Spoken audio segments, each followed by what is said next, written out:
Emily সেঙ্কলকে লেখা সুভাষচন্দ্র বসুর প্রেমপত্র 5ই March 1936 সালে লেখা চিঠিটা শুরু হয়েছিল এইভাবে। মাই ডার্লিং, কখনো কখনো হিমাবাও গলে যায়। আমার মনে এখন অনেকটা সেরকমই অবস্থা। আমি যে তোমায় কতটা ভালোবাসি সেটা জানাতে এই চিঠিটা লেখা থেকে নিজেকে সম্মত করতে পারলাম না। মাই ডার্লিং, আমাদের নিজেদের মতো করে কি বলতে পারি যে তুমি আমার হৃদয়ের রানী? সুভাষচন্দ্র বসু ওই চিঠিতে আরো লিখলেন, আমি জানি না ভবিষ্যতে কি হতে পারে। পুরো জীবনটাই হয়তো জেলে কাটাতে হবে, অথবা আমাকে গুলি করে দেওয়া হবে, কিংবা ফাঁসিও হতে পারে।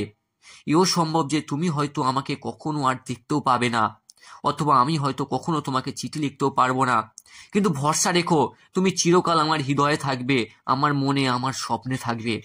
যদি এই জীবনে সম্ভব না হয়, তাহলে পরের জীবনে তোমার সঙ্গেই থাকবো আমি। আমি তোমার অন্তরে থাকা নারীত্বকে ভালোবাসি, আত্মার সঙ্গে আমার প্রেম। তুমিই আমার জীবনের প্রথম প্রেম।